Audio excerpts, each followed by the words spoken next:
Number 10. Below zero. Negative net worth. You see people at this level, and they don't just have no money. They owe more than they own. Student loans, credit card debt, card payments on a vehicle worth half what they paid. Negative net worth means your liabilities exceed your assets. If you sold everything you own, you'd still be in debt. This is where most people start after college. The average American graduate has around $30,000 in student loans. Add a finance car and some credit cards, and you're looking at negative $50,000 or worse. The controversial part, this level is often temporary and sometimes necessary. Taking on debt for education or starting a business can be the smartest financial move you'll ever make, despite what personal finance gurus tell you.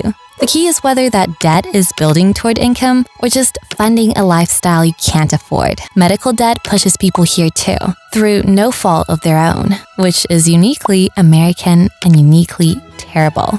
Number 9. Paycheck to paycheck. 0 to 10,000 net worth. Most Americans live here, and it's not because they're irresponsible. You're making money, paying bills, and there's nothing left over. Your net worth hovers near zero because income equals expenses every single month. Around 60% of Americans are one paycheck away from disaster. These are people making $30,000 to $60,000 per year, working full-time jobs who simply cannot build savings. The emergency fund financial advisors recommend doesn't exist. Car breaks down, credit card. Medical bill, payment plan. This level isn't about bad choices. Rent takes 30 to 40% of income. Add food, utilities, insurance, gas, and the math just doesn't work. Here's what nobody admits. Minimum wage hasn't kept pace with productivity or cost of living for decades. Someone at this level today works harder than their parents did for less purchasing power. The system isn't broken. It's working exactly as designed. You're not failing at money, you're succeeding at survival in an economy built for people 3 levels above you. Number 8. Emergency fund secured. 10,000 to 50,000 net worth. You've crossed an actual threshold here. You see that bank balance, and for the first time, you have breathing room. 3 to 6 months of expenses sitting in savings. This is financial stability, not wealth, but it feels like wealth when you've never had it. This level means you can handle life's surprises without debt. Water heater dies? Annoying. Not catastrophic. Lose your job? You've got runway to find another. Most people here earn $50,000 to $80,000 and actually practice the basics. Budget, save, don't spend everything. You're probably driving a paid-off car, not eating out constantly, and definitely not taking expensive vacations. But here's the thing, you're still trading time for money. Miss work, lose income. The wealthy don't understand this level because they've never lived it. To them, $50,000 in savings is a rounding error. To you, it's security. And that gap in perspective is why wealth advice from rich people rarely works for normal people. They're solving different problems. Number 7. 6 figures. 100,000 to 500,000 net worth. Welcome to the upper middle class. You're probably making 100,000 plus per year. Own a home with equity building, have retirement accounts growing, and your car's nice but not ridiculous. You're doing better than 70% of people, but you still work for a living. Look at what changes here. You can afford private school for your kids, take real vacations, and shop without checking prices on everything. But you're still calculating, still budgeting, still worried about retirement. Your income is high enough that you're getting destroyed by taxes, yet not high enough to hire accountants who legally avoid them. The dirty secret of this level, you feel poor compared to actually wealthy people while appearing rich to everyone below you. You're making multiple 6 figures but can't afford the lifestyle you see on social media. That's because the people living those life stages aren't earning income. They own assets. You're still running your time to an employer, just at a better rate. It's a golden cage, and most people never leave it. Number 6. Millionaire next door. 1 to 5 million net worth. You've hit millionaire status, but nobody knows it. You see these people driving Hondas, living in normal neighborhoods, shopping at Costco. They reach this level through decades of saving, investing, and not doing stupid things with money. Most people here are business owners, senior executives, or professionals who maxed out retirement accounts for 30 years. At 7% annual returns, investing $20,000 per year gets you here in 25 years. It's not complicated or exciting. It's boring consistency. Your wealth is mostly in retirement accounts and home equity. You're still working, but you could retire comfortably tomorrow if you wanted to. Here's what's crazy. This level of wealth is achievable for most high earners, yet only 8% of Americans reach it. Why?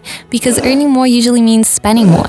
The doctor making $400,000 who's broke is more common than the teacher making $60,000 who becomes a millionaire. Wealth isn't about income. It's about the gap between earning and spending, multiplied by time. Most people optimize for looking wealthy instead of being wealthy. Number 5, multimillionaire. 5 to 10 million net worth. This is where work becomes optional. You see someone with 8 million invested conservatively, they're pulling $300,000 per year in returns without touching principal. That's enough to live extremely well anywhere in America without ever working again. The difference from the previous level, you can afford to make financial decisions based on happiness instead of returns. Want to start a business that might fail? Do it. Take a year off? Fine. Move to an expensive city? Whatever. Your wealth generates more annually than most people earn working full-time. You're not rich enough for private jets, but you're flying business class internationally and not thinking about it. Most people here got wealthy through equity. Sold a company, got acquired, stock options paid off, or real estate appreciated massively. Very few people reach this level through salary alone, no matter how high. And that's the controversial truth about wealth in America. W-2 income has a ceiling. Real wealth comes from ownership. If you're not building equity in something, you're probably not reaching this level. Number 4, fuck you money. 10 to 50 million net worth. The name says it all. You have enough that you never have to do anything you don't want to do ever again. Boss disrespects you, you're done. Client being difficult, drop them. This level isn't about buying stuff. It's about buying freedom. Look at what 25 million does. At a conservative 4% withdrawal rate, that's $1 million per year, forever. You're living in top-tier neighborhoods, kids go to elite private schools, you own multiple properties, travel first class, and your biggest financial stress is which accountant to hire. You're in the top 0.1% of Americans by net worth. But here's what nobody tells you. This level attracts different problems. People want your money. Relatives you haven't spoken to in years suddenly remember you exist. Every charity wants donations. Business partners pitch you constantly. And weirdly, you still don't feel rich enough because you're comparing yourself to billionaires. The hedonic treadmill doesn't stop. You just run faster on a more expensive treadmill. Most people here work anyway, not because they need money, but because identity and purpose don't come from bank accounts. Number 3, 9 figures. 100 to 500 million net worth. You're now wealthy enough that your last name matters more than your first. These are people who own significant businesses, run major investment funds, or inherited generational wealth. You see them with foundations, buildings named after them, and Wikipedia pages they definitely didn't write themselves. At this level, money is no longer about consumption. It's about power and legacy. You're employing hundreds or thousands of people. Your investment decisions move markets. Politicians take your calls. You own sports teams, invest in startups, and your vacation home is nicer than most people's primary residence. You're flying private, not because commercial is uncomfortable, but because your time is literally too valuable to waste in airports. The wealth gap between this level and level 4 is larger than the gap between level 4 and broke. Someone with 200 million can afford things that someone with 10 million literally cannot access, regardless of priorities. Private islands, mega yachts, art collections worth more than companies. And here's the part that sounds crazy. You still can't buy everything you want. There are assets only billionaires can acquire, and that pisses you off more than you'd admit. Number 2, billionaire. 1 to 10 billion net worth. You're now one of roughly 700 Americans and 3,000 people globally at this level. Your wealth is incomprehensible to normal people. If you spend $10,000 per day every day, it would take you 274 years to spend $1 billion.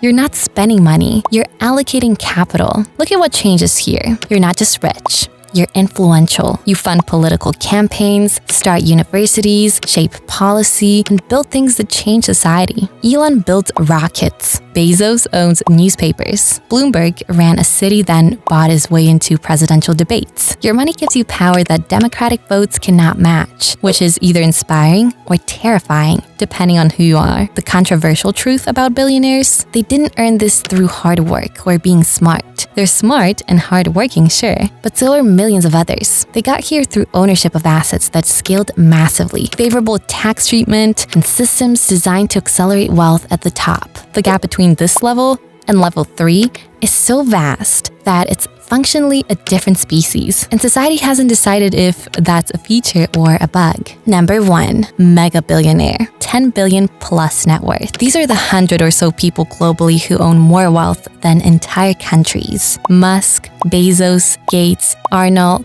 Zuckerberg. You see their names and you know exactly who they are. They're not people anymore, they're institutions. At this level, you cannot spend your wealth in your lifetime, even if you tried. Bezos could buy a $500 million yacht every week or decade and still be worth over $100 billion. These people don't buy products, they buy outcomes. Want to go to space? Build a space company. Don't like media coverage? Buy the platform. Worried about disease? Eradicate it. Here's what's truly wild. The wealth gap between this level and level 2 is larger than the gap between level 2 and poverty. Someone with 200 billion has 20 times more wealth than someone with 10 billion. That's the same multiple as someone with 10 million versus someone with $500,000. The scale breaks human comprehension. And the most controversial part, this level of wealth accumulation might be fundamentally incompatible with democracy. When individuals control resources exceeding nations, the social construct changes. Whether that's good or bad depends entirely on who you are and which level you're standing on. If you guys found this helpful and want more content breaking down complex topics, leave a like or comment. Thank you guys so much for watching, and as always, ciao!